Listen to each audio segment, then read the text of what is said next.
Assalamualaikum warahmatullahi wabarakatuh. Innal hamdalillah nahmaduhu wa nasta'inuhu wa nastahdihi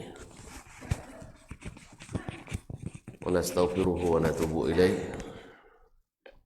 wa na'udzu billahi min shururi anfusina wa sayyiati a'malina may yahdihillahu fala mudilla lahu ومن يضلل فلا هادي له أشهد أن لا إله إلا الله وحده لا شريك له وأشهد أن محمدا عبده ورسوله لا نبي ولا رسول بعده يا أيها الذين آمنوا اتقوا الله حق تقاته ولا تموتن إلا وأنتم مسلمون يا أيها الناس اتقوا ربكم الذي خلقكم من نفس واحدة وخلق منها زوجها وبث منهما رجالا كثيرا ونساء واتقوا الله الذي تساءلون به والأرحام إن الله كان عليكم رقيبا يا أيها الذين آمنوا اتقوا الله وقولوا قولا سديدا يصلح لكم أعمالكم ويغفر لكم ذنوبكم ومن يطع الله ورسوله فقد فاز فوزا عظيما أما بعد فإن أصدق الحديث كتاب الله وخير الحدي حدي محمد صلى الله عليه وسلم وشر الأمور محدثاتها وكل محدثة بدعة وكل بدعة ضلالة معاشر المسلمين معاشر المسلمات الحاضرين والحاضرات والمشاهدين والمشاهدات Bapak dan ibu-ibu, saudara dan saudari, kaum muslimin dan muslimat, jemaah salat subuh di Masjid Zaid bin Thabit Pekanbaru ataupun yang menyaksikan melalui media dimanapun berada.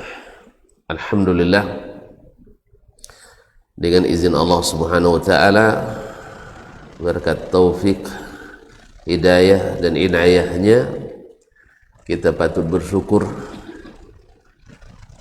bisa menyempurnakan puasa bulan Ramadan. Mudah-mudahan Allah terima, Allah berikan lipat ganda pahala dan disimpan dengan rapi di sisi Allah tabaraka wa ta'ala. Jangan hendaknya ada anggaran yang bocor, jangan ada hendaknya pahala kita yang tercecer. Semoga Allah jaga dengan baik dan kita bisa menikmatinya nanti di akhirat, amin. Bersyukur kita kepadanya karena Allah ingin kita bersyukur, walitukmilul iddata walitukabbirullaha ala ma hadakum wa la'allakum tashkurun. Allah berikan kemudahan, Allah jauhkan segala bentuk kesulitan agar kita bisa menyempurnakan bilangan bulan Ramadan dan agar kita mengagungkan Allah dengan bertakbir, menta'zim namanya, dan agar kita bersyukur kepadanya atas hidayah ini. Ma'asyarul kiram, nampaknya juga kita tidak sabar juga lama-lama libur. Ya, saya tanya ke beliau, apa sudah selesai libur? Katanya ada banyak yang nanya. Nanyanya ini, saya tidak nanya juga apa maksudnya. Nanyanya jangan cepat-cepat sekali dimulai, atau nanyanya kapan dimulai. Allahu a'lam. Ala kulli hal, kita memang mengaji ini sudah menjadi kebutuhan sehari-hari. Tidak pun di sini, tapi di rumah pasti kita mengaji di mana-mana. Karena memang hati ini terasa mekar dengan senantiasa mendengar kalamullah dan sunnah Rasulullah sallallahu alaihi wasallam. Seperti kata Imam Ibnul Qayyim rahimahullah, kebutuhan kita terhadap ilmu ini, terhadap mengaji ini lebih dari kebutuhan tubuh kita terhadap makanan. Nah, kalau makan berapa kali sehari? Hanya 3 kali. Hanya 3 kali. Dan orang sebagian besar masih puasa, tapi di Bangkinang dah raya. Tapi yang raya banyak tak puasa juga kadang. Allah musta'an. Kaum muslimin dan muslimat dirahmati Allah SWT. Alhamdulillah atas segala taufik ini, kita sudah kebutuhan kita terhadap ilmu, terhadap tausiah, tazkirah lebih daripada kebutuhan tubuh kita terhadap makanan. Oleh itu tak aneh kalau banyak yang bertanya kapan kita mulai ngaji lagi. Pun hanya di sini, tempat lain pun ada yang nelpon hari pertama selepas raya, besok ngaji kita Ustaz katanya. Masya Allah.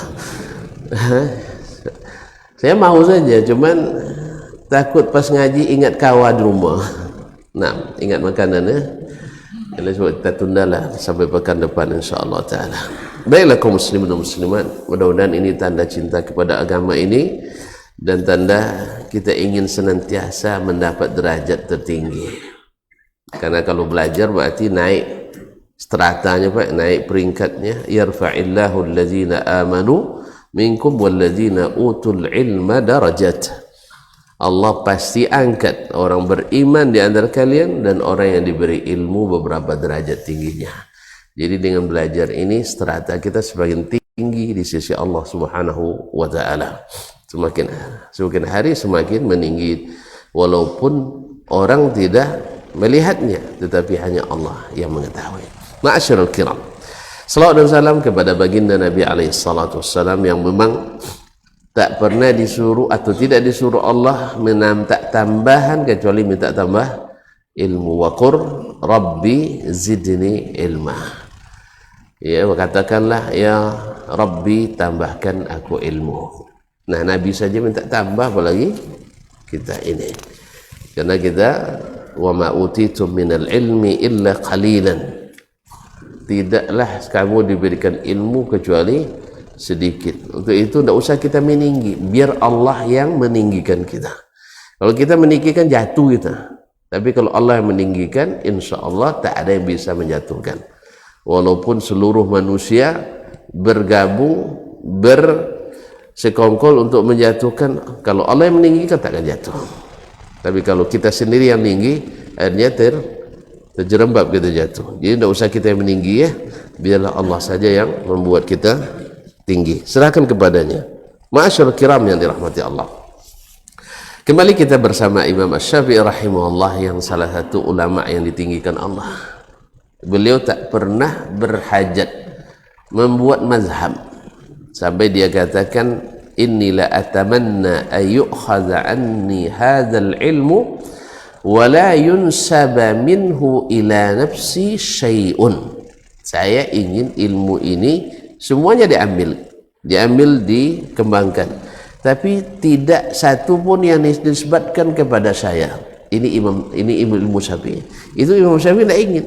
Makanya aneh bin ajaib kalau ada di antara kita hari ini mewajibkan ikut Imam Asy-Syafi'i rahimahullah ta'ala. Dia sendiri tidak ingin itu ya, dia sendiri tidak ingin itu, tapi dia hanya tahu bahwa sesungguhnya asal lillahi ta'ala, tak satu pun yang luput dari catatan para pencatat dari Allah Subhanahu wa ta'ala. Ma'asyiral kiram dirahmati Allah.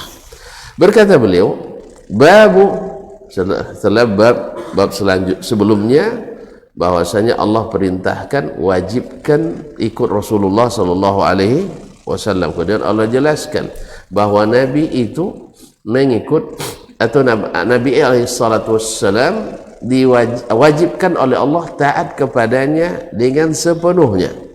Kemudian beliau ikutkan dengan bab ini, babu ma abanallahu li khalqihi min fardihi ala rasulihi ittiba'a ma auha ilaihi. Kalau kemarin wajib fardu taat kepada Nabi, wajib mengikuti Nabi sallallahu alaihi wasallam. Sekarang kenapa kita wajib? Imam Syafi'i jelaskan, karena Allah jelaskan.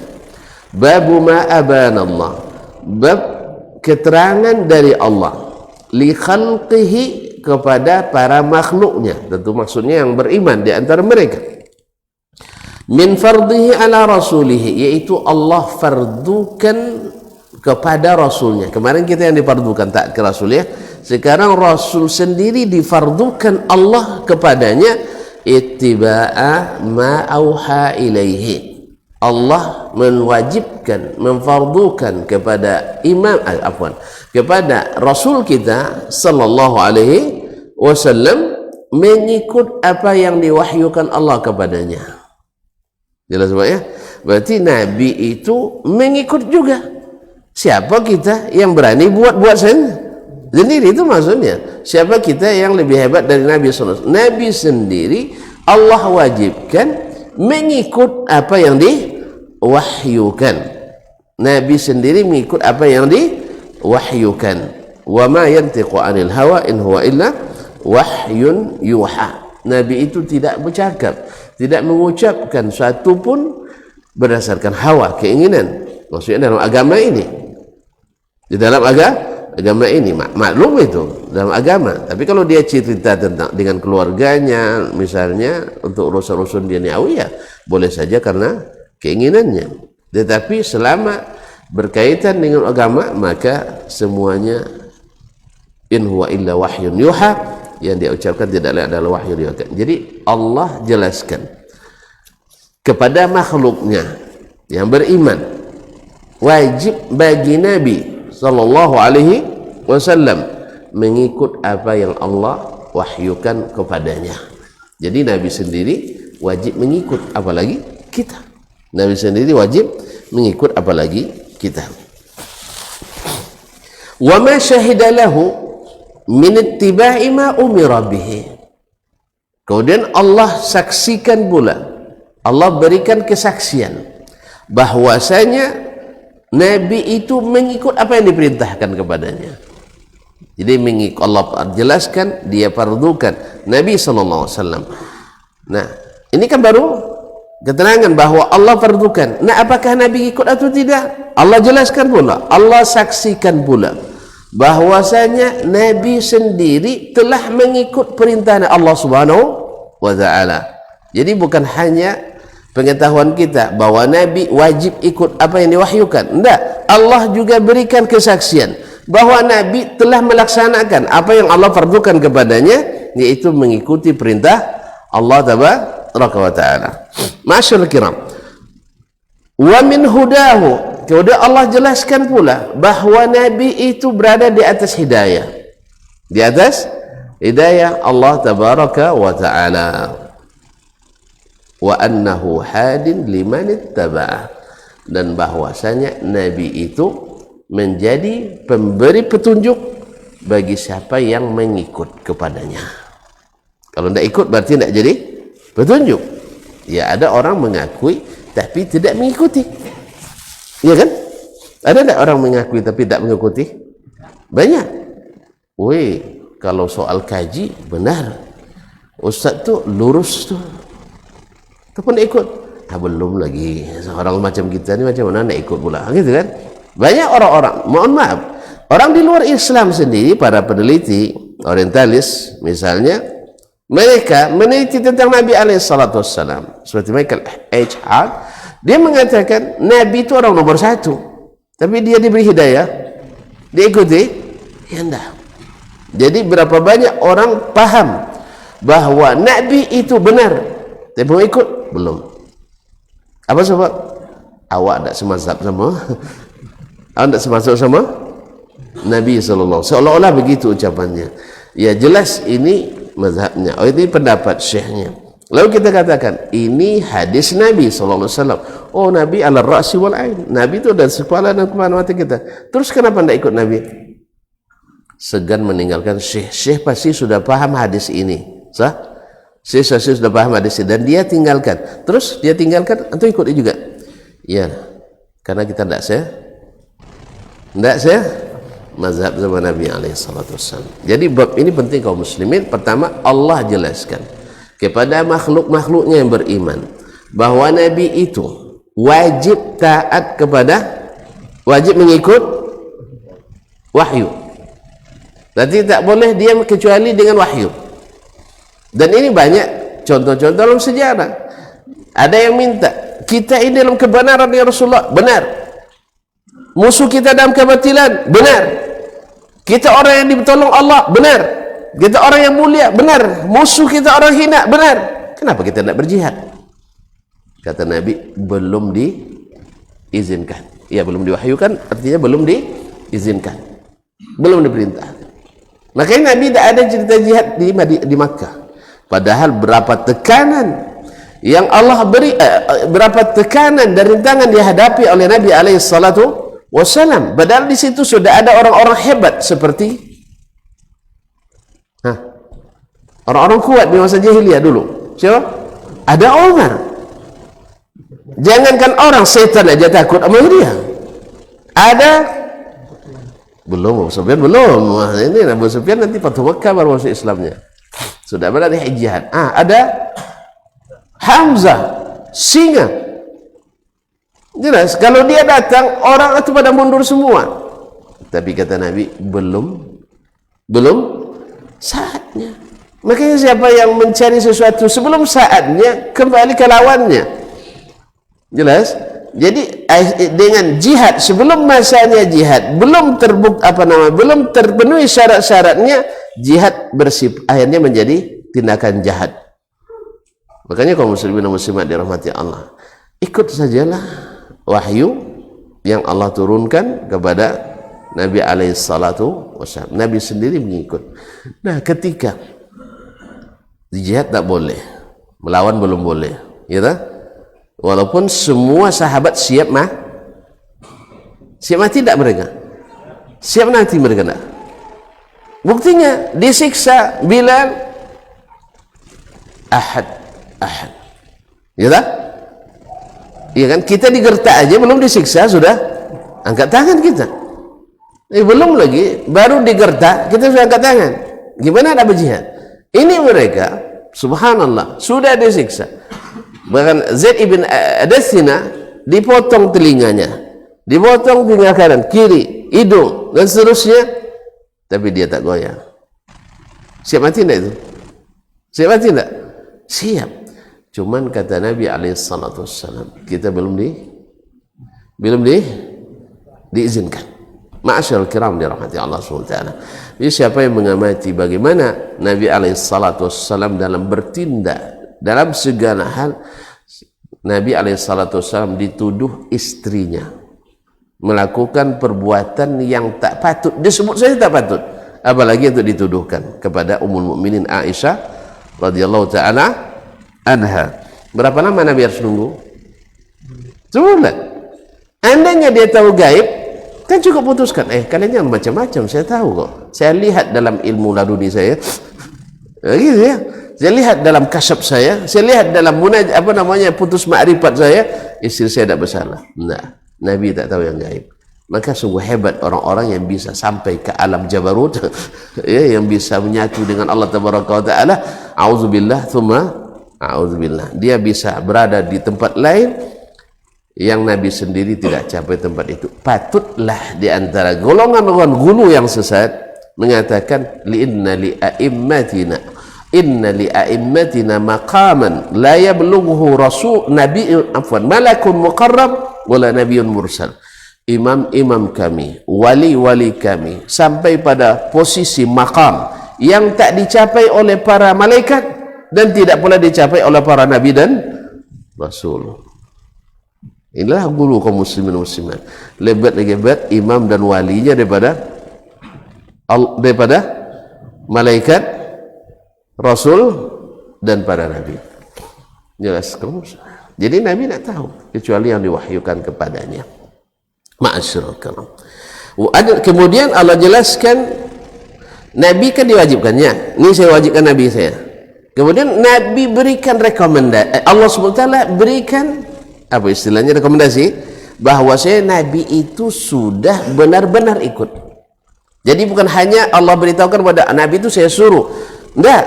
Nah, Allah juga jelaskan bahwa Nabi itu telah mengikut apa yang diperintahkan. Kemudian bahwa Nabi itu di atas hidayah. Maka siapa yang nak ikut mendapat hidayah, tidak ada jalan kecuali jalan Nabi SAW. Maka pautkanlah umat ini. Siapa yang ingin selamat umat ini, siapapun, baik alim, da'i, mufti, bila ingin selamat umat ini, ikatkan mereka dengan ikatan Nabi SAW. Jangan ikat dengan personal atau golongan atau aliran, apalagi sekte. Inilah ciri khasnya Ahlus Sunnah wal Jamaah. Jadi kalau kita ngaku Ahlus Sunnah wal Jamaah, ikat dengan Nabi SAW. Jangan katakan bahwa Ahlus Sunnah itu mazhabnya mesti ini, mesti aliran ini, mesti ini. Tidak. Bahwa Ahlus Sunnah wal Jamaah yang senantiasa mengikatkan diri kepada sunnah Nabi SAW. Namanya saja sunnah. Habis itu nak golongannya apa, silahkan. Sekalipun misalnya dia golongan dari sisi aliran mungkin termasuk aliran sesat, tapi dia tidak sesat dalam bab itu. Ada enggak? Hah? Dia alirannya sesat, tapi ada beberapa hal dia tidak sesat di situ. Ada enggak? Enggak ada ya? Pak, ada. Sebagaimana kita di aliran yang benar kadang-kadang kadang-kadang tersesat juga. Ada enggak? Benar jalannya, cuma terlalu laju, terlampau jalan beloknya. Di mana harus berhenti, terlampau. Jadi minyak belum diisi, akhirnya kehabisan minyak. Betul, Nabi yang katakan, la yusaddu ahadun hadad din illa ghalama. Tak satu pun orang yang berlebihan dalam agama ini kecuali dia akan kalah. Jadi kalau berlebihan, gasnya nanti habis minyak, terlampau tempat berhenti, tak apa pembensinnya, habisan minyak. Terpaksa minta tolong orang untuk belikan minyaknya. Baik, jelas Pak? Jadi sebagaimana di golongan sesat sendiri, ada hal-hal yang benar dia di situ. Sah? Benar enggak? Misalnya dia di aliran sesat, tapi menghormati, menta'zim ahlul ilmi, hebat. Ada kan? Kita di aliran benar, tapi kadang-kadang ahlul ilmi, ulama dianggap ulama dianggap sesat kan? Coba jangan, ini bahaya nih kaum muslimin. Makanya jangan ikut-ikut level yang bukan level kita. Kalau andainya di antara ulama besar terjadi saling menolak, bahkan saling, mohon maaf dalam tanda petik, saling merendahkan, seperti Imam Asyuti merendahkan Imam Sakhawi dengan kata tolol dan bodoh, Bapak ikut pula? Hah? Jangan ikut ya.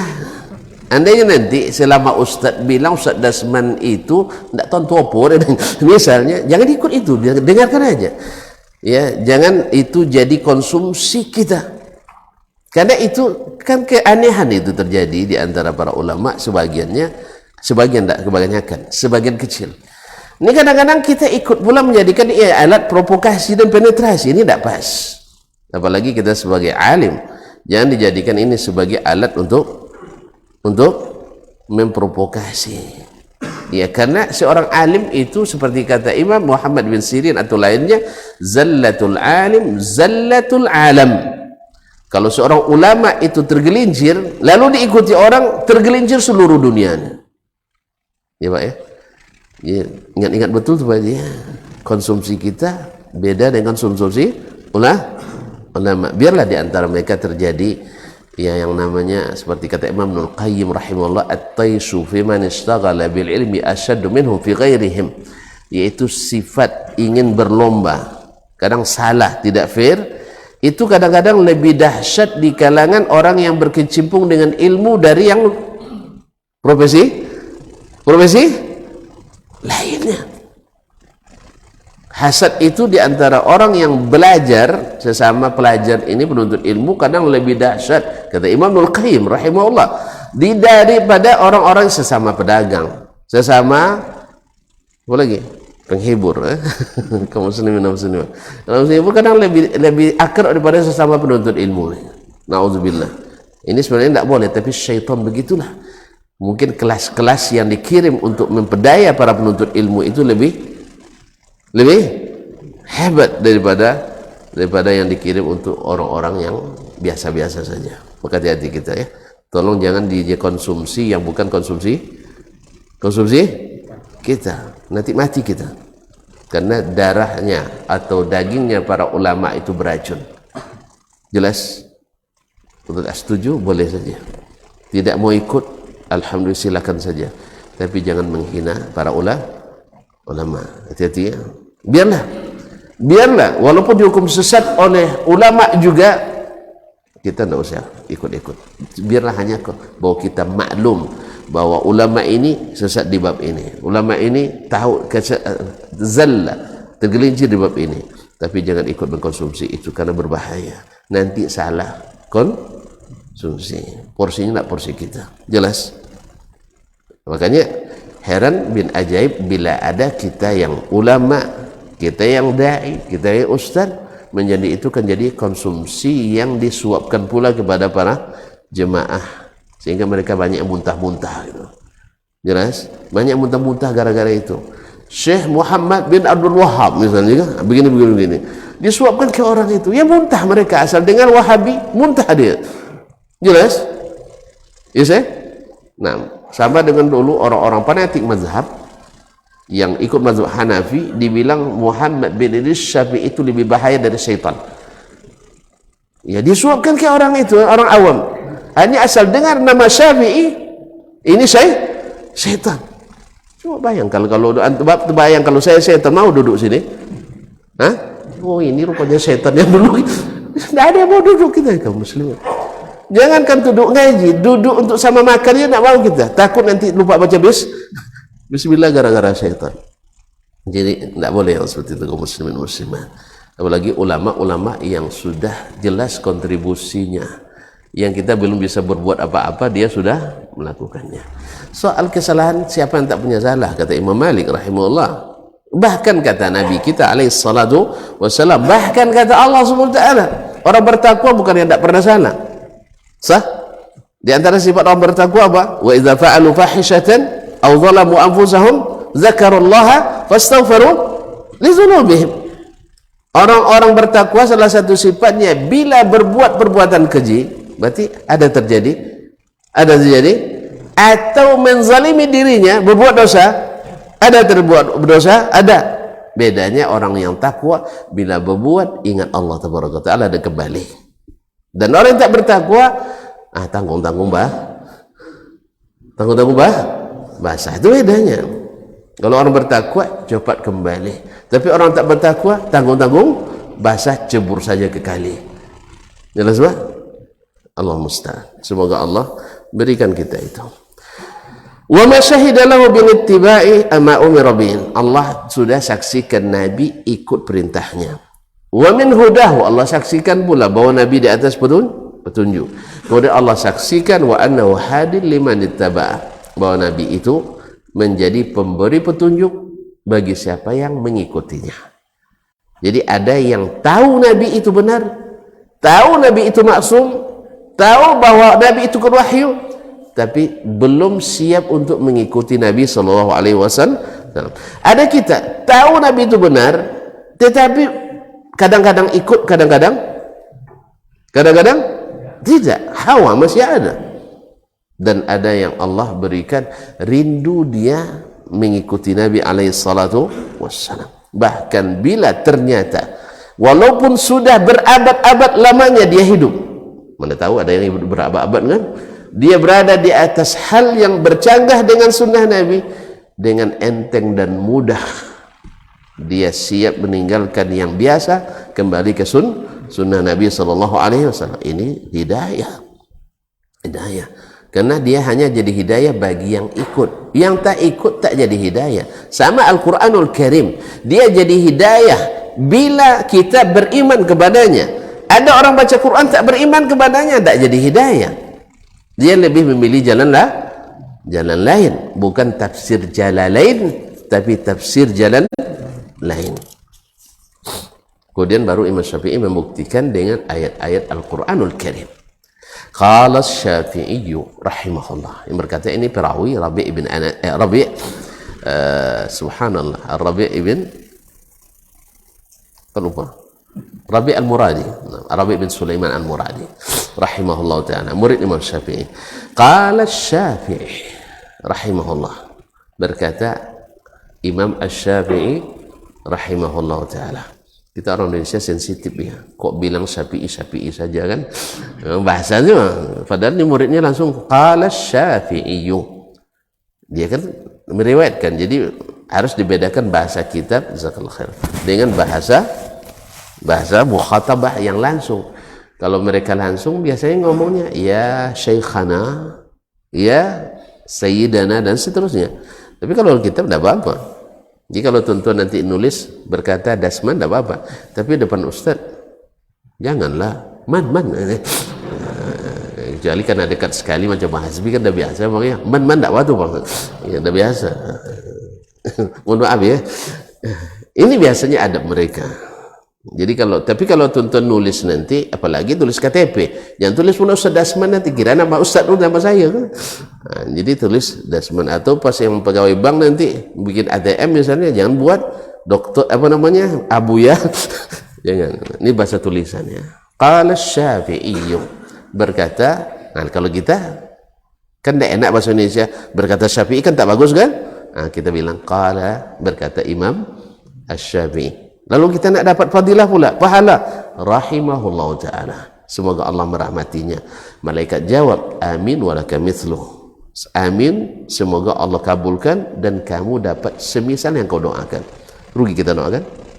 Rugi. Makanya kita subhanallah, kami di Madinah alhamdulillah setiap baca kitab selalu dianjurkan memulai dengan tentu saja bismillah, dah maklum ni kan, hamdalah, salawat dah maklum ini. Kemudian kalau baca kitab selalu bilang qalal musannifu, berkata penulis. Kan kita baca di kitabnya kan. Lalu kita bilang rahimahullah kalau dia ulama. Kalau dia sahabat radhiyallahu anhu. Kalau dia Nabi sallallahu alaihi wasallam. Kalau malaikat alaihi assalam. Semua itu doa. Kita diajarkan itu selalu. Yang mungkin ya kalau enggak jarang kita melakukan itu di tempat-tempat lain. Tapi di sana masya Allah ya, karena mungkin bahasa Arab ya, jadi masbuk ya kan. Kalau kita berkata Asy-Syafi'i katanya, bilang Asy-Syafi'i itu biasa di kita, khususnya akademisi pakai imam-imam pula, Syafi'i juga sama sama kita katanya. Sebagian ada juga gitu. Kita enggak. Talibul ilmi harus juga menjaga adab walaupun orangnya sudah tidak ada bersama kita. Siapa kita dan siapa Imam Asy-Syafi'i? Siapa kita? Kalau di kita bersama Imam Syafi'i.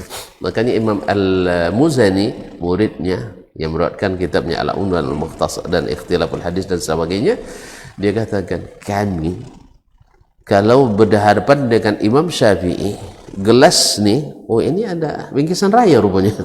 Masya Allah, selamat hari raya Idul Mubarak, taqabbalallahu minna minkum. Saya lupa tadi ya, taqabbalallahu minna minkum wa kullu amin wa khair. Kalau kami di depan Syafi'i rahimahullah nak minum begini, tiba-tiba Syafi'i mandang, tak jadi minum. Oh ya, tak jadi minum. Begitu mereka sama Imam Asy-Syafi'i rahimahullah. Sebab apa? Karena mereka melihat imamnya juga seperti itu dengan gurunya. Dan imam itu juga seperti itu ketika berhadapan dengan murid-muridnya. Imam Syafi'i di antara adab Asy-Syafi'i rahimahullah, dia tak mau minum juga sebelum kawan-kawannya minum dulu gitu. Sebagaimana Rasul kita sallallahu alaihi wasallam senantiasa pada umumnya mendahului, khususnya di waktu-waktu sedang haus, sedang lapar sekali. Nah, kecuali ketika sahabat ingin mengambil barakah dari sisa Nabi alaihi salatu wassalam. Ma'asyiral kiram dirahmati Allah. Qala Asy-Syafi'i rahimahullah. Qala Allah jalla thana'uhu li nabiyhi. Berkata Allah jalla thana'uhu, Allah yang maha tinggi pujiannya, li nabiyhi, yang maha agung pujiannya, li nabiyhi sallallahu alaihi wasallam, kepada nabinya sallallahu alaihi wasallam. Ini Allah mengkhitab, menyampaikan wahyu untuk Nabi alaihi salatu wassalam. Ya ayyuhan nabiyyu taqillah, wahai nabi, bertakwalah kepada Allah. Nabi disuruh bertakwa. Berarti bukan hanya kita, Nabi disuruh bertakwa. Berarti kalau ada yang bilang kok kita aja yang disuruh, enggak, Nabi juga disuruh bertakwa. Apa makna takwa? Takwa adalah menjalankan perintah, meninggalkan larangan. Ittaqillah, takwalah kamu kepada Allah. Makanya ketika ada bibit khawarij Zulkhuwaisirah mengkritik Nabi ketika membagi rampasan perang di Hunain. Dia berikan para petinggi kabilah yang baru masuk Islam, Uyainah bin Hisn, Aqra' bin Habis dan lain-lainnya, diberikan pemberian besar sekali. Melihat itu, orang kan selalu begitu, kaum muslimin dan muslimat dirahmati Allah, ya, tidak sabar karena tidak paham hikmah, tidak mengerti apa yang dimaksud oleh Nabi SAW. Dia bilang, ittaqillah, takutlah kepada Allah, hai Muhammad sallallahu alaihi wasallam. Dia bilang, Nabi ittaqillah. Ya Allah ya Rabbi, kaum muslimin semua, Nabi itu tak berbuat kecuali apa yang Allah wahyukan. Ittaqillah di sini menegur Nabi dia bahwa Nabi itu salah dan Nabi tidak bertakwa. Maka Nabi sallallahu alaihi wasallam dia bilang, adil. Dari oleh dikatakan, hadza qasmun la yurad bi wajhullah. Ini pembagian yang tidak karena Allah ini. Coba bayangkan. Temakan oleh orang-orang munafikin, ini Nabi tidak adil gitu. Sudah mulai cenderung ke orang kampungnya gitu ya. Dulu lama dibela di Madinah, tiba-tiba pas Fathu Makkah sudah bisa kembali, akhirnya dia sudah mulai cenderung pada orang-orang Quraisy dan sekitarnya. Nah ini yang dikatakannya. Lalu Nabi jawab, "Faman ya'dil idza lam ya'dilillah wa rasuluh." Siapa lagi yang adil kalau Allah Rasulnya tidak adil? Ma'asyiral kiram, ittaqillah, Nabi dikatakan takutlah kamu kepada Allah, wala tuti'il kafirin, jangan kamu taati orang-orang kafir. Jangan kamu taati orang kafir, karena orang kafir tentu saja perintahnya bertentangan dengan perintah Allah. Maka taat pada orang kafir bertentangan dengan takwa, karena takwa itu taat kepada Allah. Orang kafir tak mau menerima perintah Allah, maka tak boleh taat pada orang kafir. Wal munafiqin, dan orang-orang munafik. Orang-orang munafik kapan nampaknya? Kalau orang kafir kuat. Kapan bersembunyinya? Kalau orang-orang beriman kuat. Makanya di periode Makkah tak ada munafikin. Tidak ada orang munafik. Dalam periode Makkah ada orang munafik? Ya kawan, tidak tahu ya. Di zaman Nabi berdakwah di Makkah ada orang munafik? Tidak, karena barisan kafir tegak, lurus, rapat, mereka kuat. Munafik nampak. Tapi di zaman Madinah ada munafikin? Ada, karena orang kafir dalam posisi lemah. Jadi kalau sudah andainya orang-orang munafik dan mulai nampak giginya dan menggigit kita, berarti posisi kita dalam posisi lemah. Umat Islam dalam posisi lemah. Maka perkuatlah dengan kembali kepada Allah Tabaraka Ta'ala dan tinggalkan segala maksiat kepadanya, baik dalam masalah akidah yang merusak tauhid kita la ilaha illallah, ataupun dalam masalah mutaba'ah yang merusak syahadat Muhammadur Rasulullah. Hindari syirik dan hindari bid'ah, karena syirik merusak la ilaha illallah. Ya, syirik dan turunannya baik yang besar maupun yang kecil merusak syahadatu an la ilaha illallah. Bid'ah merusak syahadat anna Muhammadar Rasulullah. Maka hindarilah segala bid'ah, sekalipun bid'ah hasanah, karena Nabi bilang kullu bid'atin dhalalah, setiap bid'ah itu sesat. Gimana tidak sesat? Tak ikut petunjuk Nabi alaihi salatu wassalam. Jelas. Jadi sekalipun hasanah, bid'ah harus ini untuk kalangan sendiri ya, kaum muslimin dan muslimat. Karena yang mampu meninggalkan itu memang yang teguh di atas sunnah. Kalau tak teguh di atas sunnah, bid'ah hasanah lebih indah baginya daripada sunnah hasanah. Akhirnya dia bilang jangan sembarang bilang bid'ah. Kita bukan sembarang bilang bid'ah, karena kita paham sunnah itu apa? Perkataan Nabi, perbuatan Nabi, dan persetujuan Nabi SAW. Ada tidak perkataan Nabi mendukung? Tidak. Ada tidak perbuatan Nabi yang mendukung? Juga tidak. Ada perbuatan sahabatnya setuju Nabi juga tidak, berarti tidak sunnah kan? Makanya kenali sunnah, Anda kenal bid'ah. Tapi kalau Anda sudah biasa dengan bid'ah, tak akan kenal dengan sunnah. Terkabur jadinya. Sama orang yang biasa mandi di air bersih, air jernih, disuruh mandi air keruh, mau dia? Payah. Dan orang yang biasa mandi air keruh, dapat air keruh biasa baginya. Enggak, kami dah biasa di Ciliwung, kami mandi di mandi apa katanya. Ini dah bersih nih, air sungai Siak dah bersih katanya kan. Karena dia biasa di sungai pernah tahu sungai Ciliwung? Saya ajak mandi sana. Saya belum pernah mandi di situ, alhamdulillah. Karena saya biasa mandi dulu Sungai Kampar. Iya, karena dulu masih bersih, walaupun WC terpanjang katanya di dunia, tapi masih bersih. Agak ke tengah itu bersih ya. Makanya kami di Darun dulu kalau makan kadang-kadang kawan tuh habis minum langsung lempar piring ke tengah sungai itu, menyelam sambil minum. Untung puasa libur, kalau enggak mungkin juga ya. Alhamdulillah kaum muslimin dan muslimat dirahmati Allah. Jernih. Disuruh mandi ke Ciliwung enggak mau saya. Tapi orang Ciliwung disuruh mandi Sungai Kampar, mau dia? Ya, kita yang biasa Kampar aja mau. Jadi kaum muslimin dan muslimat dirahmati Allah. Jadi Nabi disuruh takwa kepada Allah dan dilarang mengikuti orang-orang kafir dan munafik. Innallaha kana aliman hakima, sesungguhnya Allah maha mengetahui dan maha bijaksana. Kemudian apa kata Allah? Wattabi' ma yuha ilaika min rabbik. Kau tidak boleh ikut taat kepada yang itu. Ikut yang mana kamu? Wattabi' ma yuha ilaika min rabbik.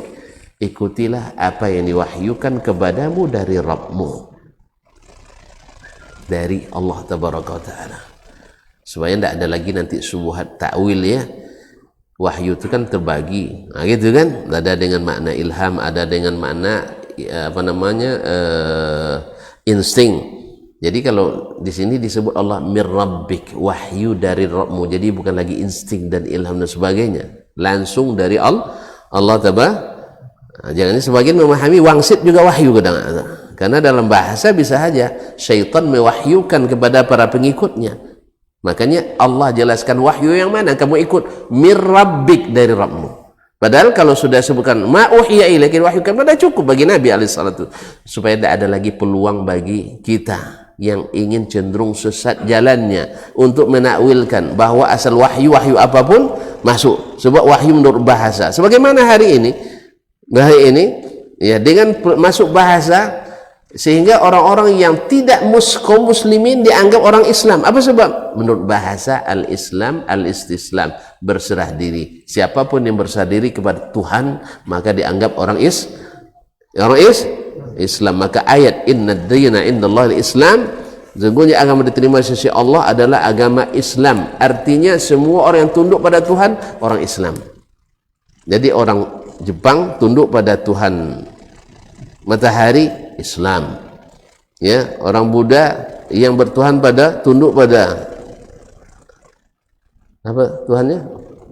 Buddha ya. Taib, dianggap Islam. Orang Kristen yang tunduk kepada Isa al-Masih dianggap Islam menurut penafsiran bahasa tadi. Padahal bahasa yang tidak benar.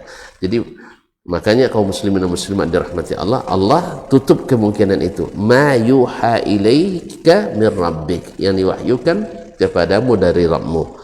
Innallaha kana bima ta'maluna khabira, sesungguhnya Allah maha meneliti dan mengetahui dengan detail apa yang kamu kerjakan. Ini yang pertama. Wa qala, Allah berfirman pula, ittabi' ma uhiya ilaika, ikutilah apa yang diwahyukan kepadamu. Ini kan bagian pertama tadi, Allah wajibkan Nabi ikut apa yang diwahyukan. La ilaha illahu, ikutlah apa yang diwahyukan kepadamu dari Rabbmu.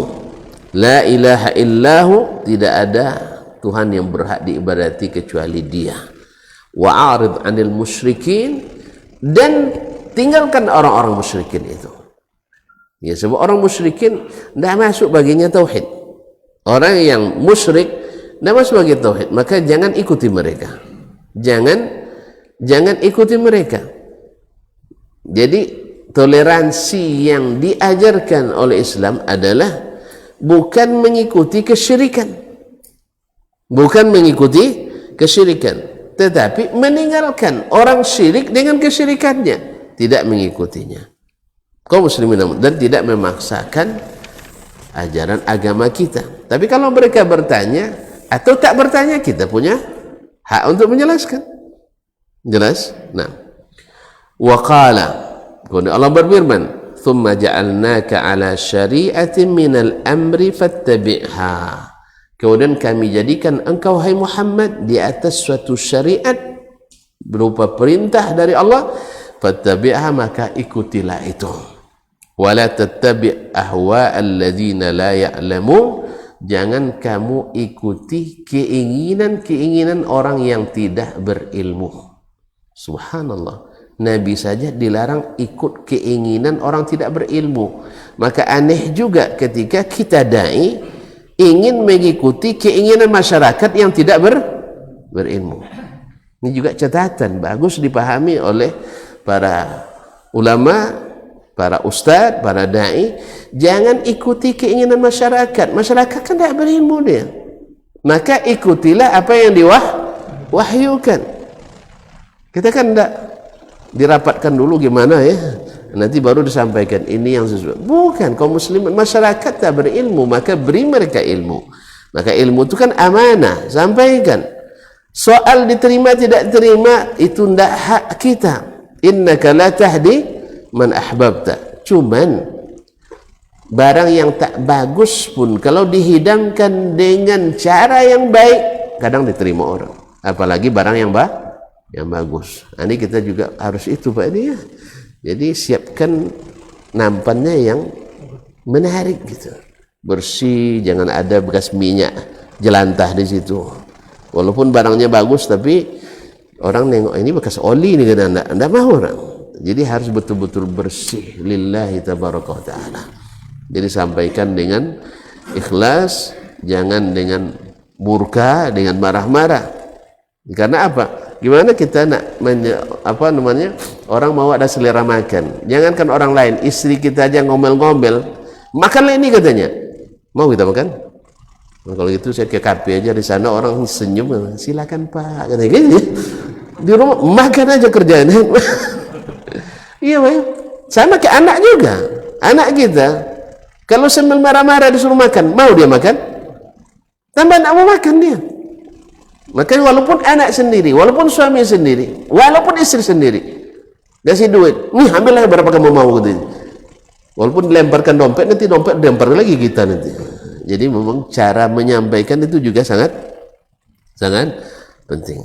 Ada ungkapan salah seorang kiai mengatakan, saya lupa siapa yang mengatakan ini, bahwa materi itu penting, isinya penting, tapi cara menyampaikan juga tak kalah penting. Jelas kaum muslimin, kalau disampaikan dengan kebencian, dengan marah, murka, siapa yang mau menerima? Maka sampaikanlah dengan sebagaimana Nabi SAW dulu berdarah-darah tapi masih tersenyum hatinya sebelum mulutnya. Kita baru kena marah, ya, hati belum marah, mulut sudah sumpah serapah. Maka jaga mulut kita kaum muslimin dan muslimat, jangan menjadi beban dakwah. Berapa banyak mulut yang salah ucap menjadi beban dakwah bagi segenap umat. Maka kalau kata Nabi, man kana yu'minu billahi wal yawmil akhir falyaqul khairan aw liyasmut. Siapa yang beriman pada Allah dan hari akhir, hendaklah berkata yang baik atau lebih baik diam. Ma'asyiral kiram yang dirahmati Allah Subhanahu wa taala. Kemudian wala tattabi ahwa alladzina la ya'lamun, jangan kau ikuti keinginan hawa orang-orang yang tidak berilmu. Jadi orang berilmu tuh punya amanah yang sangat berat. Ya, tahu kita ilmu dari Allah dan Rasul, lalu karena menginginkan apa yang diinginkan oleh masyarakat, akhirnya kita menjadikan yang terang itu jadi kabur, yang indah itu menjadi blur. Kata orang sekarang, Pak ya, mungkin Bapak tidak ingat bahasa blur itu ya, kabur juga. Nah, kaum muslimin dan muslimat dirahmati Allah, fa'a'lamallahu rasulahu sallallahu alaihi wasallam mannahu alaihi bima sabaqa fi ilmihi. Allah memberitahukan kepada Rasulnya sallallahu alaihi wasallam karunia-Nya yang ia berikan kepadanya. Karunia Allah yang Allah berikan kepada Nabi alaihi wasallam bima sabaqa fi ilmihi, berdasarkan ilmunya yang sudah dahulu di azal yang menetapkan Nabi sebagai utusannya.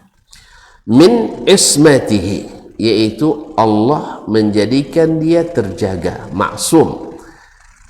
Min ismatihi iyahu, di mana Allah menjaganya, min khalqihi, dari gangguan makhluknya. Di Nabi pada awalnya, di awal-awal Islam, karena banyak sekali orang-orang yang ingin mengancam Nabi SAW, maka Nabi meminta dijaga. Lalu Allah turunkan ayat ini, ya ayyuhar rasul, wahai Rasul sallallahu alaihi wasallam, balligh ma unzila ilaika min rabbik, sampaikan apa yang diturunkan kepadamu dari Rabbmu. Sampaikan, tidak usah takut. Wa illam taf'al fama ballaghta risalah. Kalau kau tak sampaikan, berarti kau tak menyampaikan risalah. Jadi kalau satu saya sembunyikan Nabi, Nabi sama dengan tidak menyampaikan seluruh risalah. Subhanallah. Berat jadi Rasul, ya? Berat, ya? Karena tidak ada Rasul kecuali ada yang membencinya. Jadi kalau kita nak cari tidak akan dibenci, jangan berdakwah. Karena dakwah itu konsekuensinya akan memilah. Kalau bahasa orang sekarang, memecah belah. Kalau bahasa provokasinya, memecah belah. Tapi bahasa aslinya memilah. Yang hak dengan yang batil, yang benar dengan yang salah. Kalau mengaburkan yang hak menjadi seperti batil, atau yang batil seperti hak, itu tidak dakwah namanya, itu hiburan. Itu hiburan. Dakwah itu memang memecah. Subhanallah, tuan-tuan, mau pecah belah umat nampaknya. Kita bersatu kaum muslimin. Kadang-kadang untuk menyatukan itu memang harus diamplas dulu. Kalau tidak kuat lengketnya, betul kan? Nah, lem itu kalau hanya tidak dibuang debu-debunya, tidak dibuang pasir-pasir yang lengket, kuat lengketnya, tidak kuat persatuannya.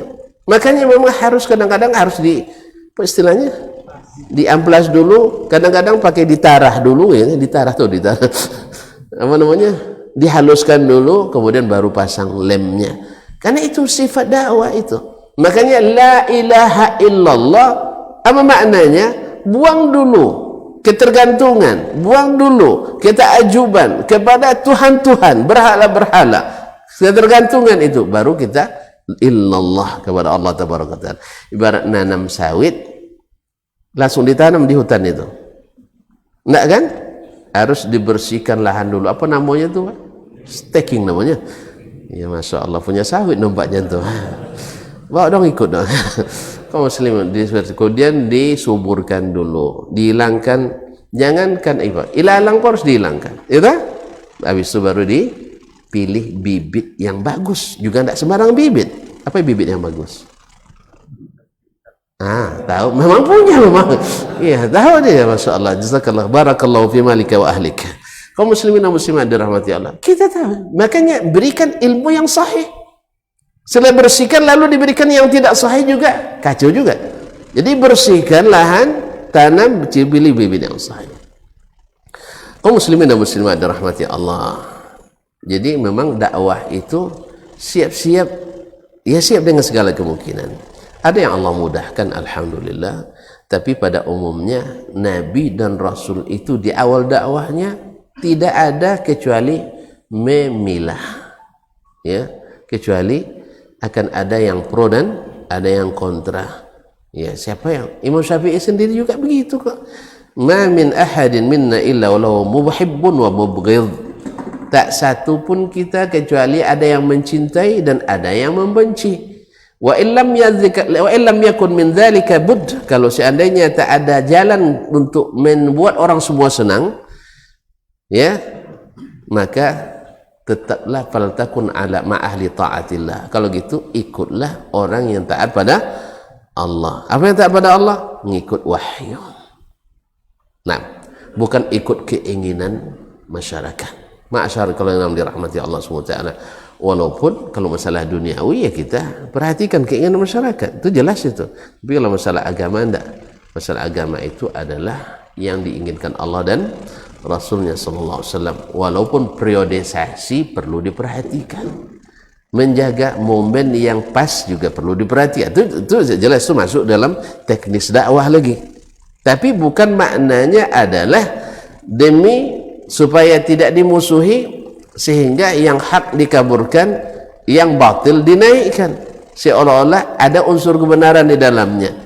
Sedangkan yang benar dikaburkan seolah-olah ada unsur kebatilan di dalamnya. Atau gara-gara sang pembawa kebenaran itu tidak menyenangkan sehingga kebenaran itu ditolak habis-habisan. Allah musta'an. Maka Nabi Allah ingatkan, ya Rasul balik ma unzila ilaika min rabbik, wahai Rasul sampaikan apa yang diturunkan kepadamu dari Rabbmu, wa illam taf'al fama ballaghta risalatah. Kalau kau tak sampaikan sama dengan tidak menyampaikan risalah. Kemudian Allah tenteramkan Nabi dengan wallahu ya'simuka minan nas, dan Allah lah yang akan menjagamu dari manusia. Sejak itu Nabi tidak lagi dijaga karena sudah Allah sendiri yang jaga. Ada jaminan dari Allah tabaraka taala. Dia tidak perlu pakai security lagi. Ya awak terpaksa pakai Pak. Kalau kita kan tidak ada maksumnya, tidak ada ini. Tapi kalau seandainya seorang dai itu alhamdulillah selama dia karena Allah tabaraka taala, dia tidak perlu risau. Tidak perlu risau. Hati-hati boleh, risau tak boleh. Beda Pak, hati-hati dengan risau. Kalau risau tidak ada yang bisa dibuat. Kalau hati-hati banyak yang bisa dibuat. Ma'asyarul kiram dirahmati Allah. Sampai sinilah dulu ya. Jadi Allah Subhanahu wa taala mewajibkan Nabi sallallahu alaihi wasallam mengikuti apa yang diwahyukan. Kalau tidak berarti tak menyampaikan risalah. Soal orang tidak suka, orang memusuhi, orang menentang, orang memfitnah, itu memang sudah konsekuensi jihad dakwah. Dakwah itu kan jihad itu. Dakwah itu termasuk jihad. Nah, konsekuensi dakwah karena memang dakwah itu memisah antara yang hak dengan yang batil. Dakwah itu menjelaskan bahwa ini yang hak, ini yang batil, bukan mengaburkan. Dan dakwah itu insya Allah memberi petunjuk, bukan menunjuk ya. Yang penting antum sampai petunjuk, jangan hanya sekedar nunjuk. Itu tidak penting, antum nak nunjuk itu tidak penting bagi antum. Bagi kita memberikan petunjuk. Nah, karena bisa saja orang itu masuk Islamnya 2, 3, 4 sampai 100 kali mana, ya tak? Tapi makanya seorang dai itu perlu kesabaran ekstra. Ya, dihina jangan dibalas dengan mencaci. Ya, diprovokasi jangan dengan dibalas dengan persekusi. Kesabaran itu sangat penting. Oleh itu kaum muslimin dan muslimat, wa tawasau bil haqqi wa tawasau bis sabri. Kalau tidak sabar, jangan jadi dai lah dulu. Ya, cukup ngajar-ngajar aja dulu. Dakwah itu berat, kau tak akan sanggup. Kaum muslimin berat sekali. Jadi kalau dai itu memang, makanya anak Allah dihiasi Allah dengan sifat-sifat yang sangat lengkap. Lunak, ya tak? Santun, murah senyum, pemaaf, pandai nahan marah, ya tak? Tidak ada keinginan duniawinya, apa namanya, dia lebih berutama akhirat. Tapi kalau kita masih merasa kalau tak dihormati, ini cuma saya dakwah atau tidak diterima dan sebagainya, maka kayaknya kita belum punya sifat-sifat dan karakteristik seorang dai.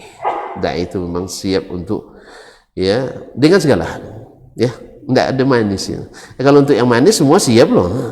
Kalau sekali cakap orang ngangguk-ngangguk itu siap semua kita. Tapi ketika orang dua mulai ngangguknya ngangguk basa-basi itu bah.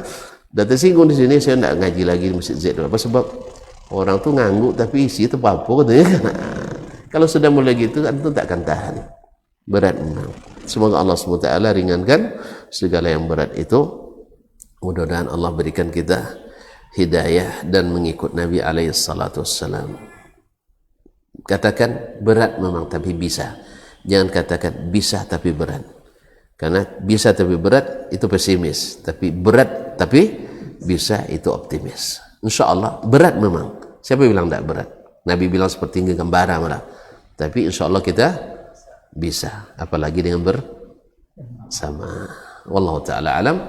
Wa sallallahu ala nabiyyina Muhammadin wasallam. Mohon maaf dan terima kasih. Sekali lagi taqabbalallahu minna wa minkum as-siyam wal qiyam. Wa kullu amin wa antum bikhair. Semoga kita masih bertemu lagi nanti dalam keadaan yang lebih sehat dan beriman. Amin ya rabbal alamin. Subhanakallahumma bihamdik asyhadu an la ilaha illa ant astaghfiruka wa atubu ilaik. Wassalamu alaikum warahmatullahi wabarakatuh.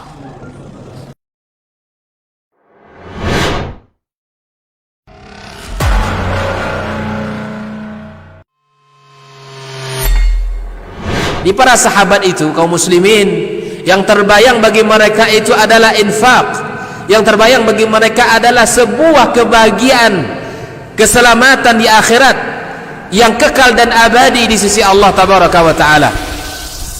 Semua kita boleh klaim sekarang. Kamu cinta Nabi? Cinta Ustaz. Cinta Nabi? Cinta Ustaz. Termasuk saya. Cinta Nabi? Cinta. Kapan tahunya? Besok di akhirat. Maka apa kata Nabi sallallahu alaihi wasallam? Amalur rajuli biyadih. Penghasilan yang terbaik adalah pekerjaan yang dilakukan oleh seseorang dengan tangannya sendiri. Wa kullu bai'in mabrur.